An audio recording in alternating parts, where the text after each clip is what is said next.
guys, it's MJ. How are you? Oh my goodness, like the last 2 days have been rather profound and amazing.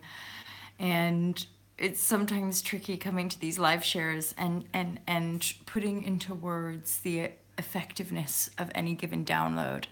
Now, the one that's coming through really is the sense of totality and merging with your total self, which links to our emotional work because what I'm perceiving very obviously is the many tricky ways we want to deny our emotional field. We want to, you know, we want to demonize certain emotions. So we want to be like anger and sadness and pain. Those are uncomfortable. So we don't want to have to feel that, and we just want to focus on the good feelings, and we focus on pleasure and stuff. And part of that doesn't quite sit with me because that's living in denial of the polarity of our existence, which means that we're in denial of our power. If we're in denial of our power, that power distorts itself into the physical in really ugly ways, which is where we're having to really face our deepest, darkest demons as we see the world political stage and the global environment, as we see these uglinesses overflowing into the world.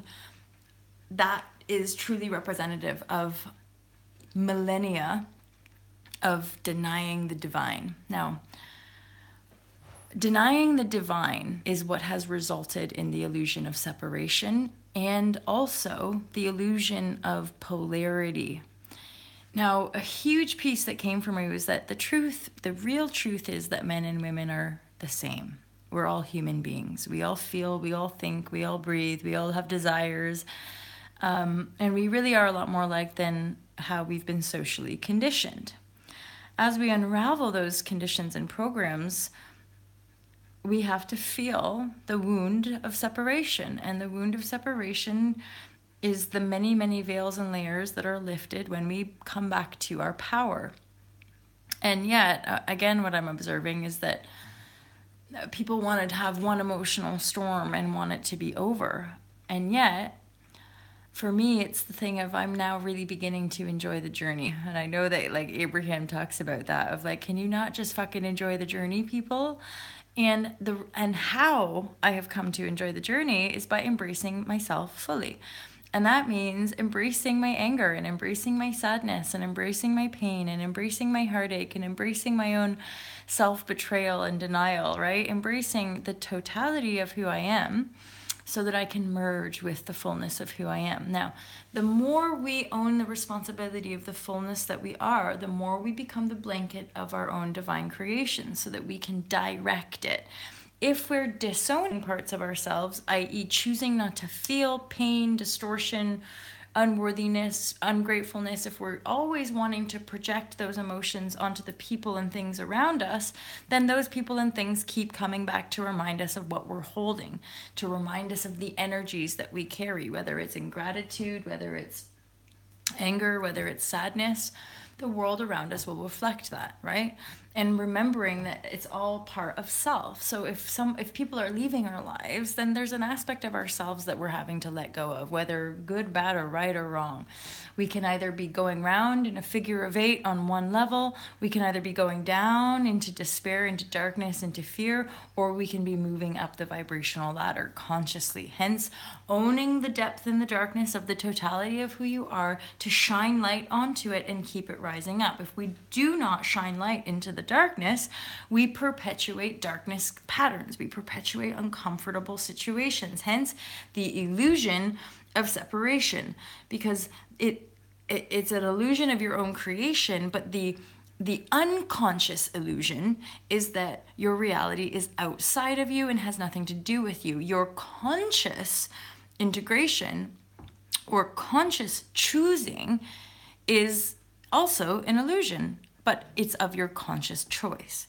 So making the unconscious parts of ourselves conscious requires emotional grit. It requires emotional awareness. And it's one thing for us to talk about this stuff. It's quite another to actually face and deal with our own emotions. And I'm really feeling the weight of that in a social sense. And I very much feel like many of us are going to move through certain sort of spiritual conscious communities and then pop out the other end.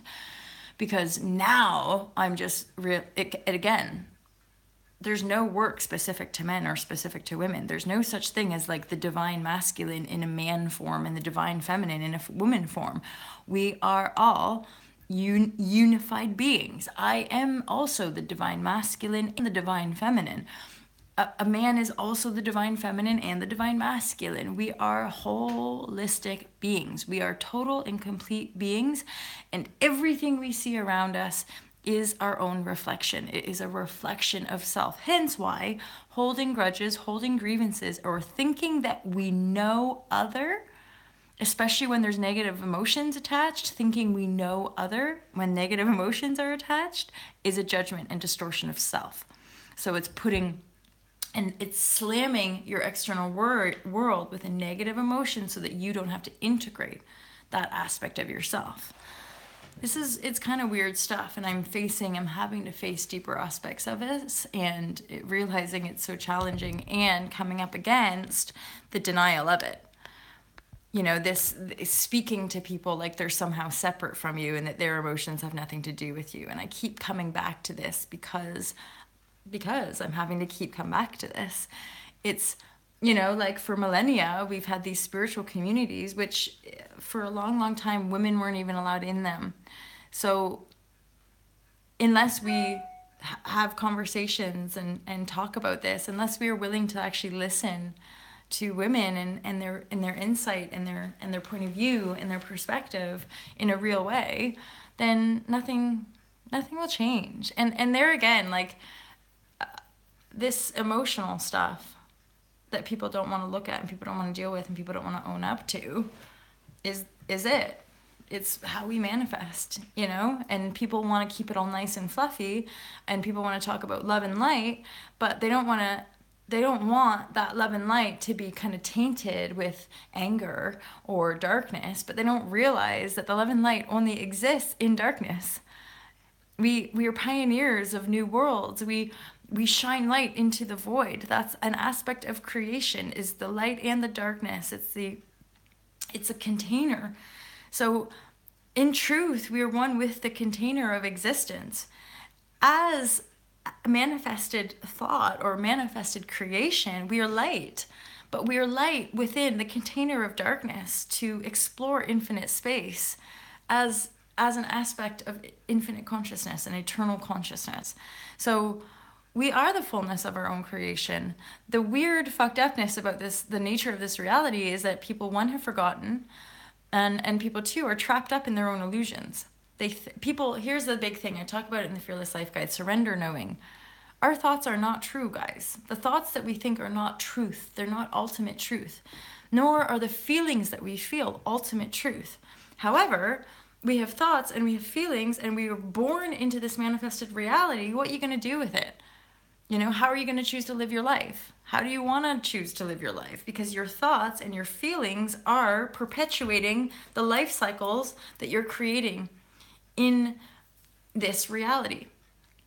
And this reality is connected to various other existences that you've probably lived, but there again, when we're born, oftentimes we're cut off at the source. We veil ourselves as part of this infinite exploration of forgetfulness into remembrance. And I promise you, once you start to flow into your remembrance, a lot of shit that used to worry you just won't worry you anymore. A lot of stuff that used to stress you out just won't stress you out anymore. And I can see it in my world. I can see myself looking back at old aspects of myself and being like, oh yeah, I remember that. I remember when I used to worry about that, or feel like I needed to prove myself, or feel like I needed to prove to other people. I remember those feelings. I'm just not there anymore. I'm just not carrying them because they're not triggering an emotional trigger. They're not triggering me in that way. So that emotional baggage is gone because I've dealt with it. And that is something where again, I'm finding people, they don't want to deal with it. They just brush over the emotions, or let's not get bogged down in the emotions. And I'm like, well, but our emotions are real and they're part of our existence and they're part of who we are. And trying to stay, so if you think of this as of the nature of our existence, if we just try to stay here, we don't move. We're just going round and around in circles. This is a much more harmonious symbol, which means we want to be feeling the highs and then feeling back the lows, and then going up into the highs and then going up into the lows. The truth is, you can do this.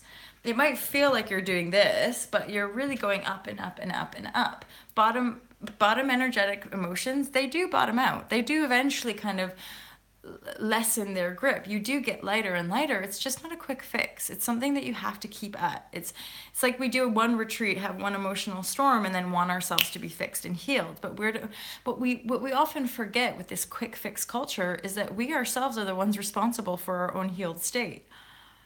That's again the big illusion. We are the creator. Thus, you are the full manifester and the full responsibility of your own existence.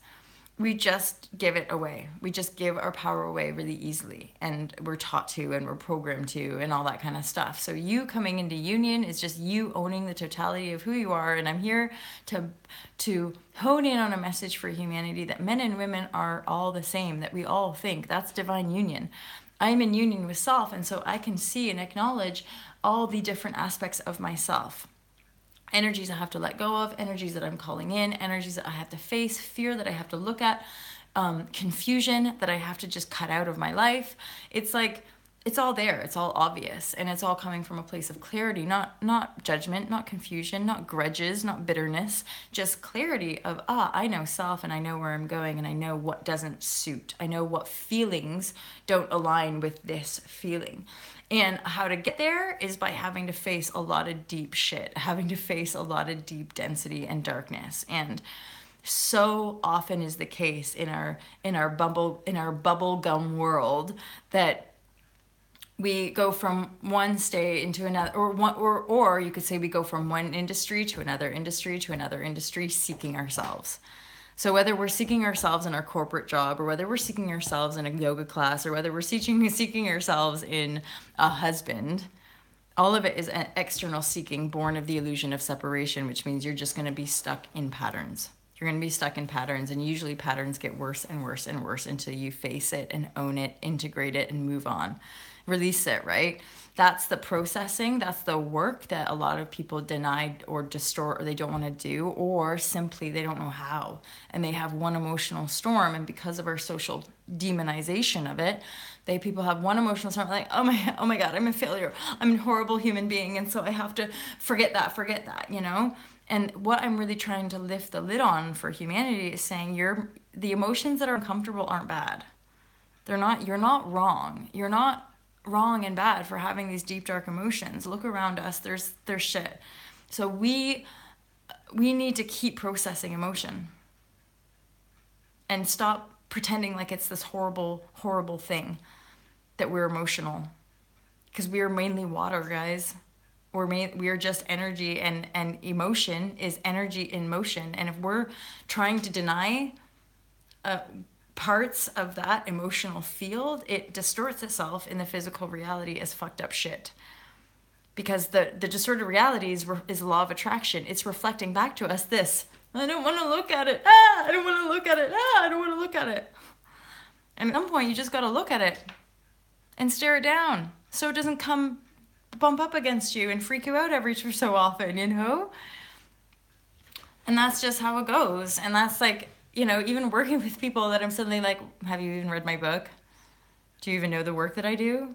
It's really curious to me, that people want all this fluffy stuff, or they want the good feelings, or they want to hang out with this girl, but they're not quite registering like what this work is and what this process is. Because what I'm getting is a kind of feedback of lack of clarity and emotional denial, or emotional projection, where I'm like a nuisance for having feelings or something like that. And it's just fascinating to me, because I'm really speaking the same speak that a lot of people are talking about, and I'm facing divide and conquer energy in my own home environment regarding women's worth in the world, as an economic piece, you know, not just like, oh, we love women and they're fantastic and I love their energy, but like, do they actually hold any economic value, right? Because that gives women even more power. And there is a deep distorted power over structure because of our fear of our power, because we're afraid of the divine, because the divine heals us and that can be a painful experience. So our preparation for our own healing is ultimately the work, and then our own healing. And I'm just here to say, unless you're perfectly healed, unless you totally know that you're one with the source that you are, there is more emotional processing for you to do. There's more healing for you to do. And we can try to jump through the hoops. We can try to bypass. It just doesn't work. It doesn't. It's physically and metaphysically impossible. As a soul, you'll have to continue to test. You'll have to continue to initiate. You have to continue to go around these circles until we look at it straight in the face and say, devil, get thee behind me. I recognize this confusion. I recognize this manipulation. I recognize this disempowered energy. And it's always from self. Anything that I could potentially project as being because of somebody else is always my own projection. And if I'm making it about them, then I'm not owning and integrating my disempowered energy. I can own and integrate my feeling, being like, there it is. There it is. Me thinking some other person's going to do it. Or me thinking that some man's going to validate me, you know, or some man is going to be able to like make my life better. And that's just the condition. The only real truth is I am the only one for my own fulfillment. I am the only one because I am the one. Just like every single one of you, you are the one. You're the one. And you're the ever one responsible for your joy, for your abundance, for your creation. Anytime we put that shit on other people, it's distorted and it's codependent and it's feeding some kind of low, unworthy energy. And that's what I'm having to continually shed and continually face and say, no, I don't want to do it like that. And if you don't like it, you're going to have to deal with your emotions, because I've been dealing with mine for a really long time. And people have made me feel really bad about it for a really long time. And I'm tired of that. I'm tired of feeling bad about feeling anger. I'm tired of feeling bad about feeling sadness. I'm tired of feeling bad or wrong for feeling at all. And now I'm realizing, actually, I'm going to use this feeling and I'm going to share that with people, and I'm going to make people feel okay about not being okay, right? Because that's a lot of this. I think the issue with our spiritual and conscious communities is that somehow they're making more people feel even worse, which I don't think is the point, right? Is that, you know, our spirituality should really be for the most vulnerable people and for the people who are really in need. And what we're finding is our spiritual communities just catering to privilege to make more money for themselves. And that's okay. That is more than acceptable, because I also intend to make lots of money.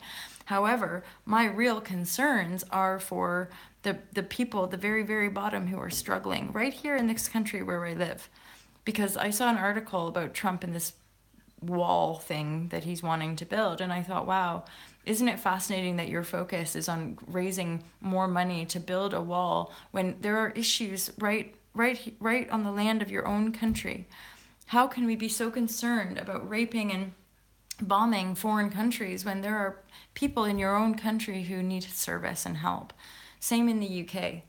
You know, they're so concerned about Brexit or so concerned about whatever their financial agenda is, but not realizing that the majority of people in the country are struggling to make ends meet, and everybody hates each other. You know, like, that's part of the disparity for me, is that we can all sit around and talk, and when do we take effective action, you know? So anyway, I'm cooking up some projects, you guys. I gotta say, I'm saying those words to continue to hold my own self accountable. And let me know what you think about this. So one of my ideas, I recently befriended a guy who's homeless. And he's been crashing, I believe, like at a family member's house, in between being in his car. And you know, like on a path, on a journey, but means well and is like doing his best to get by. And I randomly, and like he just showed me pictures of this environment, and I just thought, you know, we're so busy judging and complaining and attacking instead of just like, how can we help? And I saw photos of his home, and I just thought that house needs a bit of love. That house needs someone to kind of clean it and put some flowers up. And, you know, because some people are so down that they're not sitting around and complaining. They just don't want to live, you know? So it's this constant kind of polarity and paradox and illusion and kind of privilege and being blinded and us wanting all of this sugar-coated stuff. And yet our oceans need cleaning. There's conversations that I think we need to have that are more important than comparing our bank balances or talking about how much sexual pleasure we all need, you know. There's real issues. It's not that it's not connected, because it is. However, all of it, when it comes to your own pleasure, when it comes to your own body, is your choice. Nobody else's. And that is a big piece for me that I realize. I'm like, yeah, that's not my priority, because conditionally, society in the social indoctrination, my social indoctrination has been to please him and please everybody else and make sure everybody else is enjoying themselves. And that paradigm damn near killed me. And now I'm undergoing and having a rebirth experience and having of sorts a sexual awakening. And I'm thinking, yeah, I'm not going to let a man tell me what I can do for him. I don't want to let a man tell me how he can use my body for his pleasure. And then me be in pain and him tell me that I'm lying, or him tell me that I'm wrong for being in pain. You know, so, and I've had, these are just experiences that I'm expressing to you because I want to own them and tell a different story. I want sexual experience to be a mutually beneficial and pleasurable experience that doesn't hold a lot of shame and guilt and fear, and isn't about self-gratification, rather about co-creation and love. You know, it's that simple. And honest communication is part of that loving co-creation. And it's the honest communication that I'm realizing people have difficulty with, as I have most of my life, you know. So here I come into this clear channel of communication. All of the channels around me that are not clear, it's obvious and it's easily spotted. Which, as I kind of get ready to go back into the world and kind of go bigger, it's like I need to be tuned into that. I need to be aware of the energies that are coming into my reality, right? Because some of them you might want to just keep out there versus, you know, quite close. And that's part of working with a team. That's part of really coming into union. When I'm in union, everybody else is in union around me. When I say divine union, I just mean alignment. When I'm in alignment, everyone else is in alignment around me. Other people might scrapple to try to get into that alignment or to, I don't know, hook into it. This is the big shift, guys, is that now with this increasing awareness, it's like people can't even hook in. It's like, no, you have to be in alignment. If you want to feel this good, if you want to feel like how this feels, you have to find your alignment. And your alignment comes through observing the totality of who you are, not denying one polarity, not denying the shady and the shitty and the stuff that's uncomfortable. That's what ruins our relationships and ultimately destroys us, right? So for us to really become one, we have to merge with the totality, which is which is all polarities and aspects, and then really just come in. It's almost like floating above the infinity symbol and just seeing it go like this. Yeah, I can observe my ebbs and flows, my ups and downs, but each time I observe it, it's like, oh, more clarity, yoink, and then pop off, and then go round and round and round and round, and oh, pop off, round and round and round. But I'm not denying one polarity. I'm admittedly a human being who's having a human experience.